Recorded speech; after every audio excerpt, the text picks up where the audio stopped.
Assalamualaikum warahmatullahi wabarakatuh.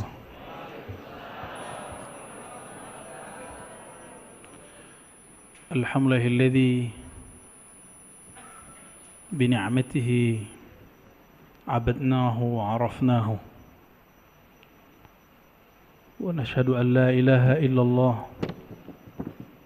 wa nashhadu anna Muhammadan abduhu wa rasuluh. Allahumma salli wa sallim Mubarak ala Sayyidina Muhammad wa ala alihi wa ashabihi wa li baitihi wa zurriyatihi jema'in. Amma ba'd. Baik Bapak Ibu, saudara-saudariku yang bukan Allah, InsyaAllah ini materi baru dari kitab yang jarang dibahas, tapi sebenarnya ini adalah kitab yang ditulis di zaman terdahulu yang sering disebut dalam bahasa Arabnya di zaman salafus saleh. Di zaman apa? Salafus saleh. Namun kadang-kadang salafus saleh ini sering diartikan berbeda. Sedangkan salafus saleh yang kita maksud ulama terdahulu yang kita mempunyai sanad silsilah kepada mereka. Ya. Dan kita tidak akan cari-cari masalah dengan orang yang menggunakan istilah salaf untuk urusan mereka. Itu urusan mereka. Kita punya istilah sendiri yang berbeda dengan mereka dan kita nggak perlu berjidal, berdebat lagi. Ya. Jadi apa yang diartikan salaf dalam artian kajian ahlu sunnah yang kita yakini? Kajian kepada ulama yang mana kita mempunyai silsilah ilmu kepadanya. Begitu ya. Ya. Dari mana kita terhubung kepada beliau? Nah, beliau ini bernama Imam Junaid Al-Baghdadi. Ini harusnya bisa nyambung, tapi nggak tahu apa namanya. Ininya belum connect. Ya, belum ya. Tapi nggak apa-apa ya. Ngeliat saya juga ntar teksnya muncul di sini, running text. Oh boleh, Khair.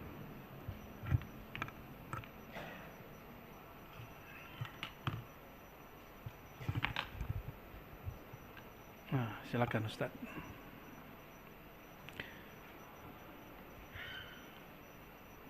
Nyambung? Sepertinya nyambung. Wah. Itu sudah ya. Bismillah. Ini kitabnya, bisa baca nggak? Ya. Ini covernya. Oh, bukan. Ini cover dalamnya. Fit Tauhid, maksudnya risalah, surat. Orang dulu kalau nulis kitab kecil-kecil, karena kertasnya mahal, seperti di Mauritania, di Senegal. Kebetulan ada kawan kita hendak bertugas ke sana, dan dia mengabarkan kepada saya, di Mauritania seperti beberapa dekade lalu, zaman-zaman ayah saya masuk SD, kertas mahal, jadi orang dulu cari, termasuk pulpen itu mahal. Gak usah jauh-jauh lah, zaman kecil saya juga kayaknya rumit gitu beli pulpen itu, tengkar dulu sama saudara. Ya, saking mahalnya. Dulu kertas itu kan ada yang isi berapa? 25, ada yang 40, ada yang untuk beli yang 25 aja kayaknya berantem sama harimau dulu. Mahal. Sampai sekarang mereka begitu. Jadi mereka itu kalau nyatet dicari dia batu yang tipis, nanti dia catat. Mereka langsung hafalkan lalu dihapus. Maka orang dulu nggak sempat nulis kitab panjang-panjang. Kalau panjang maka berjilid-jilid, ya, diambil mungkin pelepah kurma atau ditunggu musim orang-orang nyembelih domba, nanti kulitnya dikeringin, nanti kumpul sampai muncul teknologi papirus, kertas itu diambil dari pohon lalu dipipih-pipih gitu seperti deluang. Ya, saya meneliti tentang tulisan yang ditulis di deluang itu lama dan jadi manuskrip. Penelitian ini hasilnya tesis S2 tentang akidah ulama zaman kertas belum dicetak. Insya Allah bulan ini, bulan Agustus ya, bulan depan berarti. Ini tanggal 1 apa tanggal 31? Oh besok. Insya Allah bulan besok itu dicetak. Kenapa saya undur nyetaknya setelah jadi S3? Bukan nunggu dokter dulu, bukan. Karena waktu saya mau nyetak 2016, saya tamatnya 2010 atau 11 ya. Mau nyetak 2016 ternyata kalimat Nusantara dipolitisasi. Sedangkan judul tesis saya Akidah Ulama Nusantara. Khususnya ulama yang berzikir, yang bertarekat sufi. Apa akidahnya? Akidah itu bahasa kampusnya teologi. Bahasa Inggrisnya theology. Ya. Jadi judul aslinya itu Teologi Ulama Tasawuf Nusantara. Wah, takutnya nanti jadi politisasi. Kita undur sampai orang ama kata Nusantara biasa lagi. Sepertinya mumpung ini pemilunya belum hot, kata Nusantara di politisasi lagi, saya cetaklah ya. Insya Allah bulan depan. Dan hasilnya tidak kami ambil, tapi kami gunakan insya Allah untuk pembangunan pusat zikir namanya Surau Ribat di BS di sana. Ya, insya Allah. Jadi saya membiasakan diri tidak ngambil hasil dari karya-karya, insya Allah. Ya, ini bukan iklan Pak. Kata tauhid ini cuma sekitar 4 atau 5 halaman, tapi nanti coba rasakan kalimatnya berbobot. Ya, kalimatnya berbobot. Mari kita baca surah Al-Fatihah. Semoga Allah membuka hati kita semua, pikiran kita semua, memberkahi guru-guru, orang tua, keluarga, pasangan, anak-anak yang jomblo, segera Allah pertemukan dengan kekasih hatinya. Yang belum faham, semoga Allah berikan kefahaman. Yang hatinya keras, semoga dilembutkan. Yang sudah lembut, semoga Allah istiqomahkan. Al-Fatihah. Bismillahirrahmanirrahim. Siratal ladzina an'amta 'alaihim waladdallin. Amin. Bismillahirrahmanirrahim. Bisanadina, dengan sanad kita yang bersambung kepada Imam Al-Junaid Al-Baghdadi, qala fit tauhid. Nah, sebelumnya apakah yang dimaksud kata tauhid menurut Imam Junaid? Oh maaf, siapakah Imam Junaid? Itu dulu ya. Sedikit tentang Imam Junaid. Al-Junaid itu secara harfiah berarti tentara kecil, tapi orang ini besar. Imam Junaid ini lahir sekitar 220-an Hijriah. Tahun berapa? Sekitar 220-an Hijriah. 220-an. Nah, ini hannya itu nggak ketahuan karena dulu belum ada Dukcapil. Jadi nggak bisa ngecek Pak, nggak bisa ngecek online, nggak bisa. Wafatnya sekitar 297. Berapa umurnya? 77. Oke. Imam Junaid ini punya guru dia. Jadi selevel imam punya guru. Masa orang Indonesia nggak mau berguru? Ya. Imam Junaid, pakai kita J, punya guru banyak sekali, tapi yang masyhur itu namanya Imam Abu Thawr. Abu Thawr. Ya. Abu Thawr ini saya teliti, siapa nih orang? Kok Imam Junaid jadi hebat? Ternyata beliau ini murid Imam Syafi'i. Murid siapa?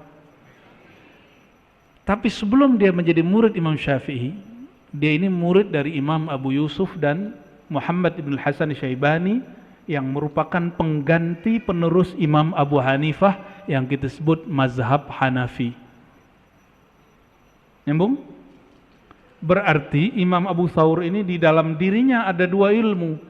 Ilmu Imam Abu Hanifah, Hanafi, ada ilmu Imam Syafi'i. Luar biasa nggak? Oke. Ini untuk ilmu fiqih dan ilmu aqidah. Karena Imam Abu Hanifah ini tidak hanya imam ahli fiqih, dia juga ahli aqidah. ada Fiqhul Akbar, kita kajiannya insyaallah tanggal berapa itu ya? Tanggal 6 di Cinere. Saya biasanya kalau nggak keluar kota, kita buat kajian di Puri Cinere.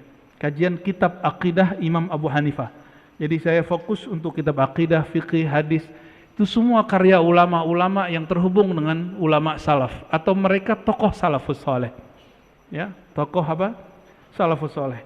Kita nggak usah klaim-klaim, tapi kita langsung aja praktek. Praktek merujuk, mengkaji kitab-kitab mereka. Dan ini salah satunya. Kenapa kitab ini saya pilih? Karena kitab ini sebelum Imam Asy'ari masyhur. Karena beliaulah guru Imam Asy'ari. Sehingga tidak ada perdebatan, kamu ikut Asy'ari tidak? Enggak, kita enggak ngomong Asy'ariyah Maturidiyah. Kita ngomong akidah salafus saleh. Salafus saleh yang kita terhubung dengan sanadnya, ya. Selain Imam Abu Thawr, ini dalam fikih dan akidah, Imam Junaid berguru kepada seorang wali kutub di zamannya. Kutub itu artinya poros, wali yang mana dia pewaris kolbu Rasulullah SAW.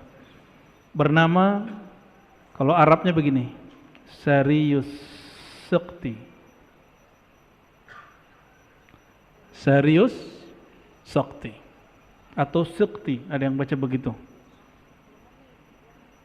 Imam Sarius Sekti ini dia murid dari Ma'ruf Al-Kharqi, bukan Ma'ruf Amin, itu wapres kita. Sarius Sekti berguru kepada Ma'ruf Al-Kharqi.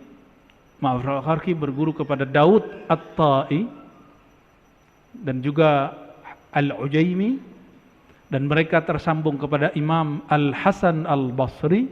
Al-Hasan Al-Basri murid terbaik Sayyidina Ali. Gitu, nyambung ilmunya ya. Jadi dekat. Sayyidina Ali disebut babu Madinatin Nabi, babu ilmin Nabi, pintu daripada ilmu baginda Rasulullah sallallahu alaihi wasallam. Jadi wajar imam ini kita jadikan rujukan. Wajar ya, kalau saya nggak usah dirujuk. Nanti ke rumah sakit jadinya. Beliau ini sangat layak kita jadikan sebagai rujukan dalam ilmu kita. Dan alhamdulillah kami dengan izin Allah, anugerah dari Allah Ta'ala yang Maha Rahman dan Rahim, terhubung kepada beliau dalam dua hal ilmu. Pertama ilmu aqidah, yang kedua ilmu tariqah, tasawuf. Ilmu aqidah, ilmu tariqah, tasawuf. Berarti tasawuf itu buatan zaman sekarang atau zaman dulu? Sudah ada semenjak zaman salafus saleh. Imam Junaid ini bergelar Sayyidut Ta'ifah. Apa gelarnya? Sayyid Ta'ifah. Ta'ifah sebutan untuk tasawuf. Kelompok tasawuf dulu disebut apa? Dan dulu Buya Hamka sangat kenal tokoh ini, makanya Buya Hamka ini sangat cinta dengan tasawuf, dan beliau mengulis berjilid-jilid tentang tasawuf.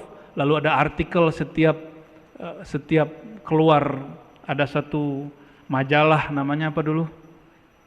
Panjimas, ya, bukan Panji Gumilang Pak Ibu. Panjimas itu setiap kali terbit, dulu nggak tahu berapa kali sebulan, sekali sebulan Pak, ya, yang zaman-zaman itu. Buku dia yang judulnya Tasawuf Modern itu adalah kumpulan artikel tentang tasawuf. Hasil bacaan dia daripada kitab Ihya Ulumuddin yang merupakan karya Imam Ghazali, yang boleh disebut Imam Junaid zamannya. Jadi Imam Ghazali itu disebut apa? Imam Junaid zamannya. Maka kita, kalau kita sebut akidahku Ahlus Sunnah, riwayat Imam Asy'ari Maturidi, thariqah tasawufku riwayat Imam Ghazali, manhaj Imam Junaid, gitu. Itu yang menjadi kaidah kita. Namun namanya thariqah lebih banyak dari mazhab. Kalau akidah Ahlussunnah riwayatnya cuma dua, Asy'ari, Maturidi. Di luar itu ada Thahawi tapi kurang masyhur. Saya ada buku kecil tentang Thahawi. Berarti kalau sama Thahawi 3. Tapi nggak masyhur. Yang masyhur 2. Tapi di luar itu ada Ibnu Taimiyah ngaku Ahlussunnah juga. Berarti muncul Ahlussunnah versi lain. Ya udah berapa tuh? Udah 4, ya. Dari Ibnu Taimiyah muncul nanti kelompok Salafi Wahabi, mengaku Ahlussunnah juga. Maka kita nggak usah sedih kalau ada orang ngaku Ahlussunnah, yang penting sanadnya kemana. Kamu Ahlussunnah yang mana gitu. Kalau di Indonesia kan Muhammadiyah, Berkemajuan, NU, apa namanya? NU apa? Waduh, lupa ya. Ada itu slogan, sebenarnya ujungnya sama, Ahlussunnah wal Jamaah. Jadi jangan terjebak, nanti jika ada orang yang menghina dua ormas ini, termasuk yang ada di pulau-pulau lain yang besar kayak Perti, Al Khairat, Nahdlatul Watan, itu semua sayap-sayap Ahlussunnah wal Jamaah dan akidahnya sama, tasawufnya sama. Tapi karena thariqah tasawuf itu beragam, maka kadang-kadang jangankan antara thariqah, sesama thariqah aja udah beda. Ya, misalnya meninggal Abah Hanom, itu muridnya masih sama TKN, itu sudah beda. Dan itu sebenarnya rahmat, bukan azab. Ya, cuma nih orang-orang kadang beda dikit jadi masalah. Biasa aja. Thariqah saya ada beberapa. Naqsyabandi saya juga beda dengan Naqsyabandi yang bagian mana. Syazili saya juga beda dengan Syazili yang mana. Tapi sanadnya ketemu, prinsipnya sama. Dalam ilmu akidah juga ibarat-ibarat itu beragam. Nah, insya Allah ke depan kita akan mencoba mengupas akidah Imam Salafus Saleh bila niza'. Akidah Imam Salafus Saleh yang disepakati kesalafiannya tanpa perdebatan. Al-Imam Junaid al-Baghdadi. Kenapa disebut Baghdadi? Karena dia besar, bahkan lahir di sana, tapi dia pernah lama di suatu negeri yang sekarang menjadi irama bagus dalam bacaan Quran, yaitu kota Nahawan. Pernah dengar? Nahawan, orang Nahawan itu kalau baca Quran itu indah sekali, suaranya merdu ya. 2 hari lalu saya belajar kepada kakak sepupu saya, itu irama Nahawan, indahnya bukan main. Nah, beliau ini dibentuk dari tradisi orang yang kalau baca Qurannya indah, penanda kalau kolbunya lembut, penanda orangnya romantis, cuma tajam gitu. Imam Junaid ini tajam kalau ngomong. Nah, ini risalah kitab yang beliau tulis, hadiah untuk kita semua. Inilah salah satu penghubung antara kita dan imam-imam salafus saleh.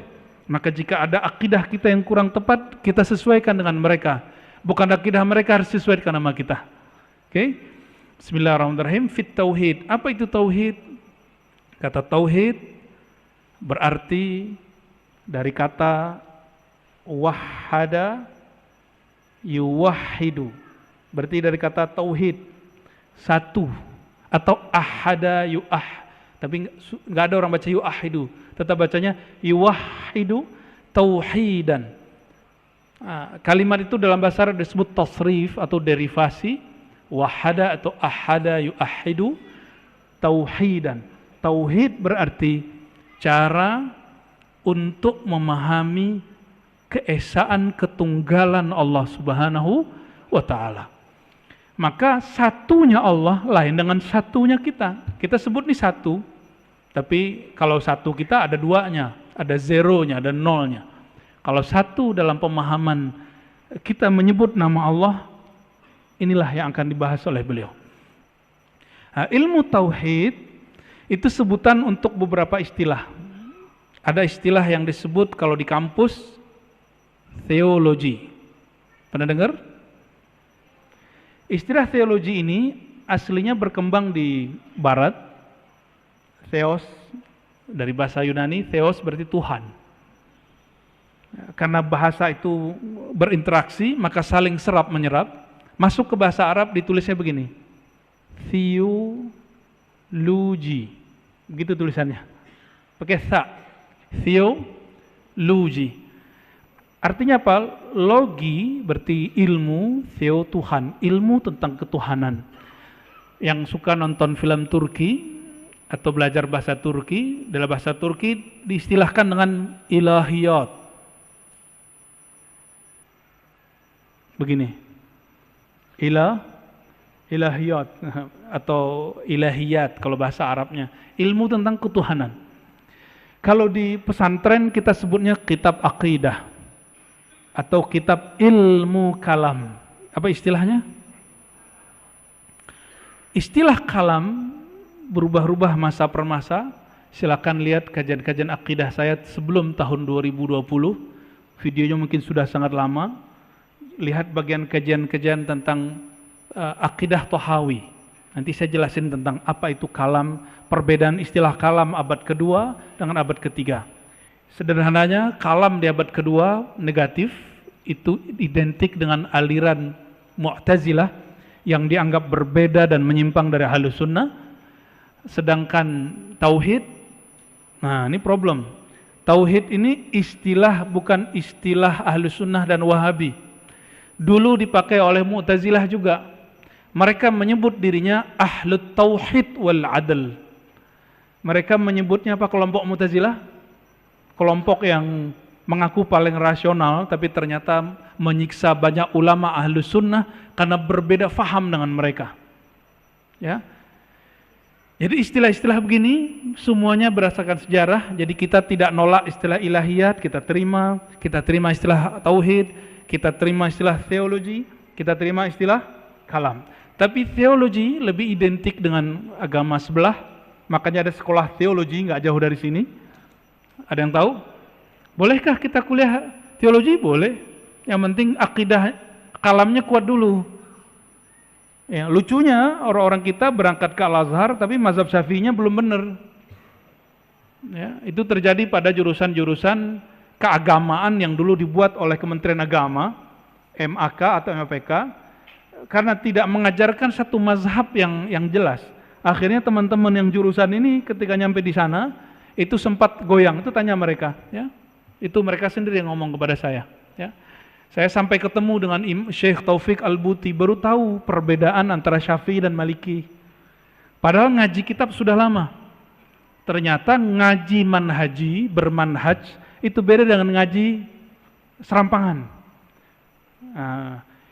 Maka model itu yang tadinya kami ngajinya khusus diuji dulu, selesai ngaji ujian lagi. Kalau nggak lolos nggak boleh lagi ikut tahun besok. Model itu saya bawa ke sini. Dan Bapak Ibu nggak perlu ujian, cukup nikmati. Ya, saya berpikir ya Allah, sayang kalau kenikmatan ini cuma saya yang menikmati. Kelezatan ilmu salafus soleh ini cuma beberapa orang yang bisa bahasa Arab yang menikmati. Maka saya berdoa ya Allah izinkan hamba-Mu ini membuka ilmu ini dengan bahasa yang bisa dipahami oleh siapapun yang tidak pernah nyantri. Ya, semoga Allah kabulkan. Amin rabbal alamin. Coba tes dulu. Dari tadi saya paham nggak ngomong apa? Saya ngomong apa nih, paham nggak? Paham ya. Jadi tauhid itu disebut apa aja? Kalam, teologi, apalagi? Nyontek ya. Oh udah nggak ada. Ini hilang ya? Ya. Mohon operator dimunculkan lagi. Oke. Kita masuk ke kalimat beliau yang pertama. Bisa nadina dengan sanad kita yang bersambung dengan beliau, qala i'lam, ya, ketahuilah. Di sini a'lam, ya. Yang tepat i'lam. Ketahuilah. Perhatikan, ini penting sekali. Inna awwala. Oke, saya zoom dulu ya. Sepertinya ini kecil.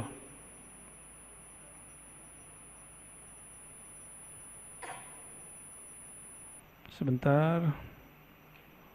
Ribet ya. Nah, ini baru bisa di zoom. I'lam, kecil lagi dia.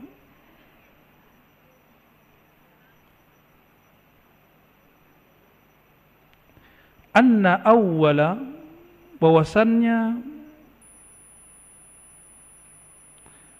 awal ibadah kepada Allah, ya ini dia, awal ibadah kepada Allah, ma'rifatuhu, yaitu dengan mengenalnya. Itu barisan itu, baris yang awal, ya.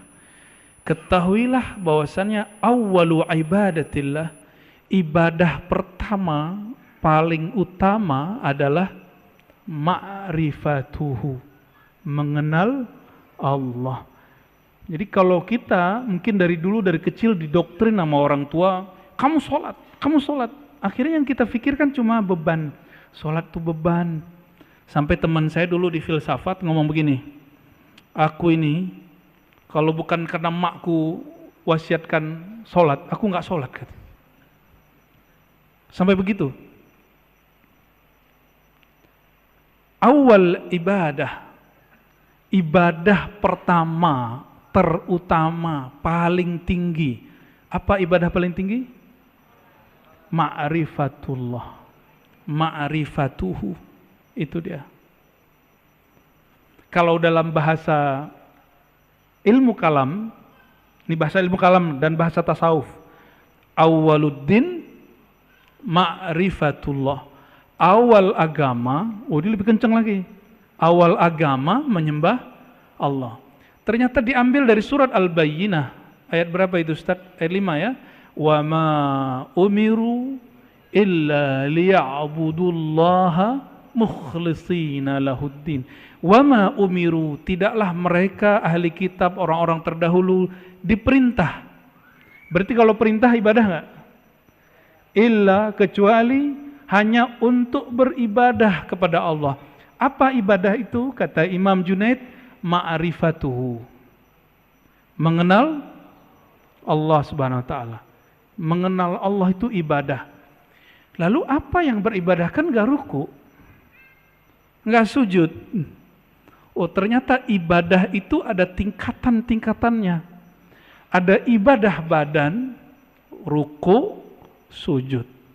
Ada ibadah akal, bertafakkur. Ada ibadah qalbu, berzikir. Ada ibadah ruh, ma'rifatullah. Jadi ruh kita, rohani kita, ibadahnya apa? Mengenal Allah. Maka setiap kali orang bertambah ma'rifatnya kepada Allah, kualitas sholat yang tadi 2 rakaat naik. Itulah yang disebut dalam hadis Nabi, orang yang tidur alim lebih ditakuti syaitan daripada orang jahil sholat. Mulai paham? Karena ruh tidak pernah tidur. Ingat, ruh tidak pernah. Ruh itu hanya terhalang. Dia terhalang oleh cinta dunia, pikiran dunia. Dunia itu ada materi, ada imateri. Materi, duit, rumah, pasangan, anak, apalagi imateri, popularitas, posisi, dihargai, ya, viral, itu dunia. Itu dunia. Orang yang cinta kepada ini, itulah Tuhan dia. Itulah Tuhan dia. Maka tiap hari cek siapa yang nonton saya, siapa yang like, ya. Siapa yang share. Untung udah gak punya Facebook. Udah gak punya Facebook. Tapi kalau emang sudah kebutuhan punya begitu, antum ganti perspektifnya. Niatkan untuk menebar kebaikan. Bisa juga boleh, gak apa-apa kok. Ya. Jadi apa awal ibadah? Saya ulangi. Ibadah badan, ruku dan sujud, bentuknya sholat. Ibadah akal, tafakkur. Ibadah qalbu, zikir. Ibadah ruh, ma'rifatullah, mengenal. Kullama zadat ma'rifatul abdi bihi zadat qimatu ibadatihi. Setiap bertambah ma'rifat seseorang kepada Allah, bertambah tinggilah nilai daripada ibadah dia. Sedekah dia lebih bernilai, ngajarnya lebih tulus. Beda loh Pak, ngajar bayangin honor dengan enggak. Serius. Ngajar kalau bayangin honor itu keganggu. Ngajar bayangin berapa orang yang datang ya. Itu langsung terganggu. Tapi kalau sudah dianggap karena mengajar ilmu ma'rifatullah juga bagian dari ma'rifatullah, maka saya niatkan ini sebagai ibadah rohani saya sendiri. Ya, rohani kita bersama. Ya. Wa aslu, nah, sekarang masuk ke intinya. Ini yang ditunggu-tunggu kan dari tadi. Wa aslu ma'rifatillah. Aslu bahasa Indonesia asal. Asal muasal daripada ma'rifatullah, mengenal Allah adalah tauhiduhu, mengesakannya. Itulah rahasianya. Kenapa ayat ini jika dibaca Allah jatuh cinta kepada kita. Qul huwallahu ahad. Katakanlah hai Muhammad, dia Allah itu ahad. Ahad ilmunya disebut tauhid. Ahad ilmunya disebut tauhid. Ilmu tauhid. Ya. Jadi wajar seorang sahabat yang baca ayat ini setiap rakaat. Apa kata Rasulullah SAW? Coba tanya dia, kenapa dia suka? Lalu ditanya kepada orang itu, dia jawab, aku suka ayat ini karena di dalamnya ada nama dan sifat Allah. Lalu Nabi menjawab lagi, sampaikan kepada dia, Allah jatuh cinta kepadanya karena dia cinta kepada sifat Allah. Karena sifat Allah ada pada zat Allah Subhanahu wa ta'ala.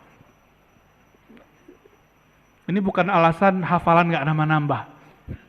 Ya udahlah kalau gitu aku kuliah sama kulhu aja deh gitu ya. Nah, itu lain cerita ya.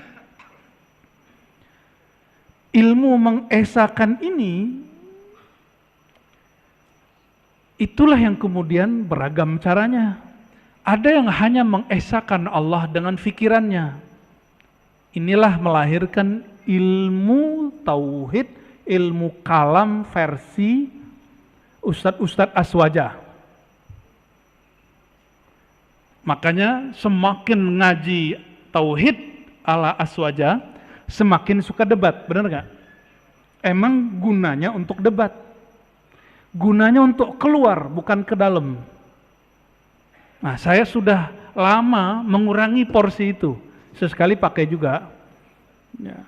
Ketemu yang aneh-aneh, kelompok-kelompok yang masih mencoba bawa-bawa Mu'tazilah, bawa kelompok Rafidhah, kelompok-kelompok Khawarij, ya, baru kita pakai lagi senjata itu. Atau kelompok Mujassimah yang meyakini Allah bertempat, kita pakai lagi, tapi caranya lebih santun, itu aja bedanya. Ya. Karena saya pengalaman tidak ada orang kembali kepada Aswaja dengan debat. Kebanyakan kembali dengan ilmu qalbu dan akhlak. Jadi orang kembali ke jalan yang sahih itu bukan dengan debat kuat-kuatan dalil. Kebanyakan kembali dengan apa? Qalbu dan akhlak. Ya, maka saya mengimbau siapapun yang merasa dirinya ahlu sunnah Aswaja, ayo mulai kajian tauhidnya yang ke dalam. Bukan lagi keluar untuk orang mulu. Kapan kita kemudian betul-betul merasakan nikmat bertauhid? Nah, tauhid ini ada pembagiannya dalam ilmu rohani. Ilmu rohani yang dikembangkan ulama Aswaja. Silakan ditampilkan teksnya. Satu, tauhid zat. Satu apa? Tauhid zat. Bagaimana cara mengesahkan zat? Nah, ini terlalu berat. Ilmu ini hanya ada dalam qalbu baginda Rasulullah SAW. Kita nggak sanggup kecuali global. Hanya global, yaitu satu sifat. Sifat apa yang kemudian muncul? Ini yang disebut sifat wujud. Wujud, qidam, baqa. Kata wujud ini adalah kalimat yang paling simple, sederhana, yang dirumuskan ulama salafus soleh mengenai kata zat Allah yang ahad. Kata wujud. Maka nanti kita pelan-pelan akan mengkaji juga kata wujud itu apa. Ya, ini wujud semua nggak nih? Nah, ini yang gampang aja. Kita wujudnya pakai asbab nggak? Ya, disebabkan sesuatu atau nongol sendiri di dunia. Kayak Sunggokong keluar dari batu. Atau ini ada asbab. Siapa asbabnya? Nah, Allah ingin kasih tahu bahwa ada loh orang tanpa ayah, tanpa ibu jadi. Siapa itu? Nabi Adam. Ada yang punya ayah nggak punya ibu, lahir. Hawa. Ada yang tanpa ayah, ada ibu. Nah, kita jenis yang mana? Ada ayah, ada Isa. Sekarang beda soalnya. Maryam sekarang udah beda. Maryam sekarang belum akad aja. Bapaknya nggak ada karena belum akad. Ini yang sederhana, belum versi rasa, masih versi akal, pikiran. Beda wujud saya dengan wujud Allah. Saya berwujud karena disebabkan oleh sebab-sebab sebelumnya. Dan semua sebab ini diciptakan oleh Maha Pencipta sebab. Disebut bahasa Arabnya musabbibul asbab, pencipta sebab. Bahasa Qur'annya Qul huwallahu ahad, gitu. Sederhana? Ini versi sederhananya, yang ribetnya nanti ke kampus atau ke pesantren. Atau ke surau, nanti surau ribet kita buat, baru kita buat yang ribet ya. Sampai garuk-garuk kepala gitu ya. Baru saya seneng tuh liatnya. Jadi tauhid pertama apa? Tauhid zat. Sudah habis? Azan dulu dah. Fadal. Baik, kita lanjutkan sedikit. Wa aslu ma'rifatillahi tauhiduhu, asal ma'rifat mentauhidkan Allah, dan tauhid itu beragam, ada tauhid zat. Kita sudah simpulkan tadi dalam kata wujud, ya. Allah wujud tanpa sebab, bahkan semua sebab bersumber dari Allah SWT. Oleh karena itu jangan tanyakan Allah berasal dari mana, ya. Sebenarnya ini masih banyak tentang tauhid zat, ini ringkas aja supaya nanti jelas kurikulum kita kemana. Ada yang kedua, tauhid sifat. Sifat dalam bahasa Arab bukan sifat dalam bahasa Indonesia yang berarti karakter. Sifat dalam bahasa Arab berarti sesuatu keterangan tentang dia, sesuatu yang melekat pada dirinya.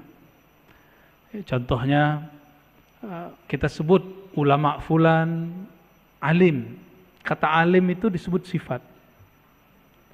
Kalau sifat bahasa Indonesia pemarah gitu, pembenci, pendendam, bukan itu. Itu disebut tabiat atau sifat akhlak mazmumah. Ya, bukan itu sifat.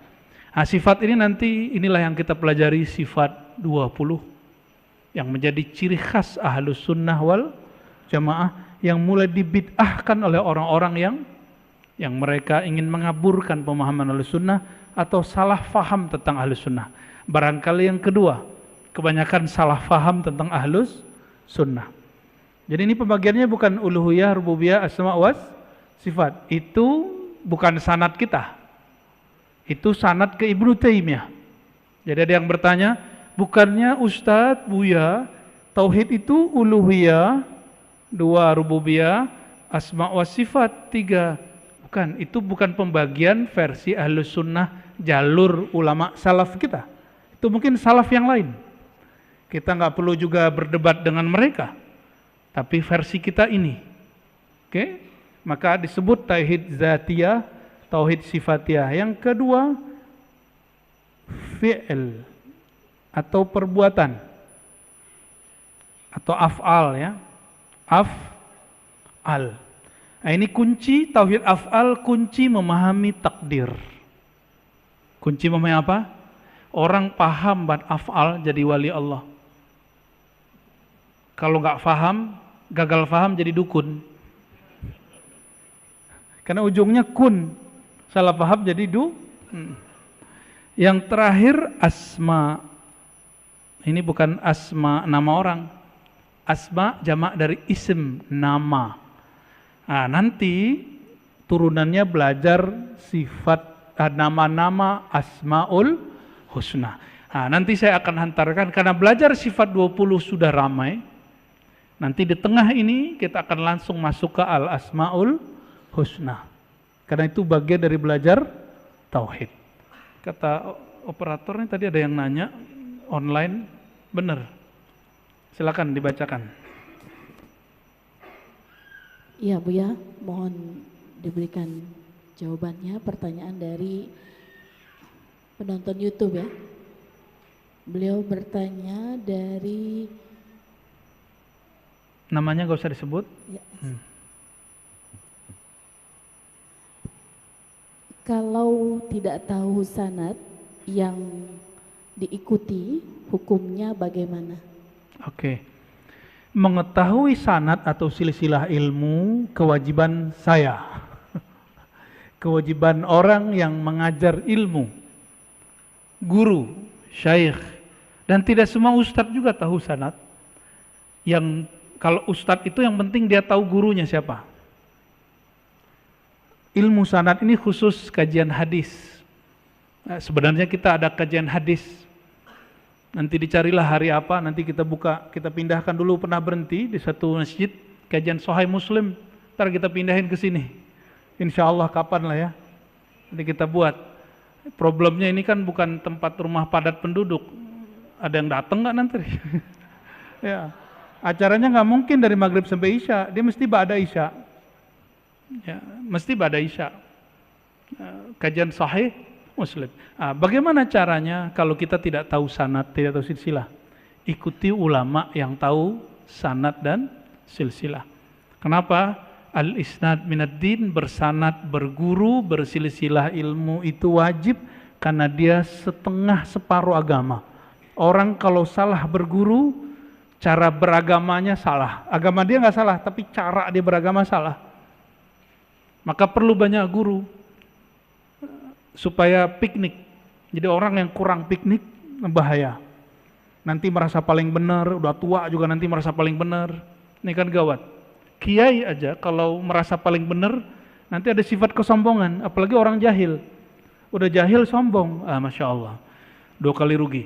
Jadi cukup ikuti orang yang ya, di surat Yasin, ittabi'u man la yas'alukum ajra. Ikutilah orang yang tidak kemudian menarif dalam ngajar. Ya, kalau dia dikasih dia terima, tapi dia nggak narif. Itu pesan guru saya dulu, Kiai Ali Mustafa Yakub. Ya, kamu cari orang yang tidak bikin tarif.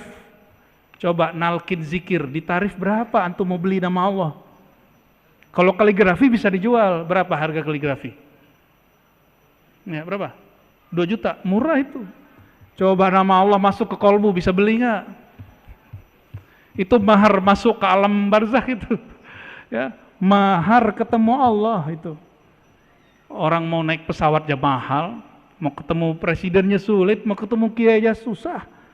Ini mau ketemu Allah, ditalkin oleh guru, mau pakai tarif gimana? Makanya guru kami berpesan dulu, seorang mu'alim, seorang guru, syaikh, mursyid, ustadz, di kolbunya harus lebih tinggi sifat rahmah, kasih sayang daripada sifat-sifat yang lain. Rahmah ini menyayangi tanpa batas. Karena sayang diajarkan. Coba kalau karena gengsi, lain cerita.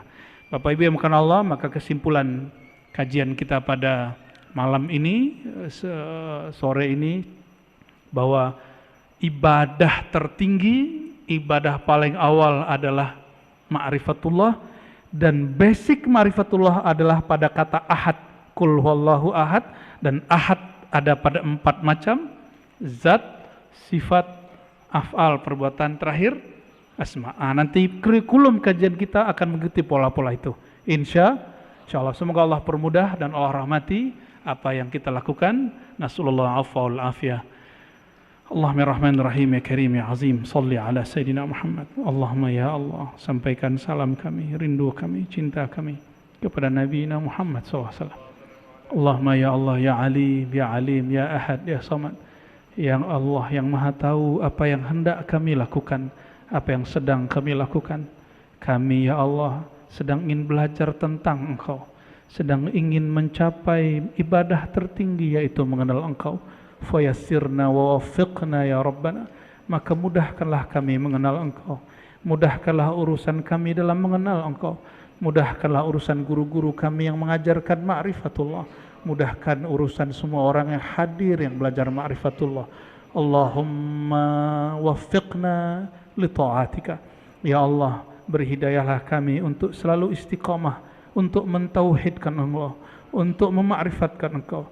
Ya Allah, tubuh ini selalu bermaksiat, kalbu ini pasti sering lupa, tapi izinkan ya Allah agar rohani kami kembali mengenal Engkau, kembali kepada ya Tuhan nafsul mutmainnah, jiwa yang tenang karena mengenal Engkau. Rabbana atina fid dunya hasanah wa fil akhirati hasanah wa qina adzabannar. Walhamdulillahi rabbil alamin. Subhanakallahumma wa bihamdika asyhadu an la ilaha illa anta astaghfiruka wa atubu ilaik. Assalamualaikum warahmatullahi wabarakatuh.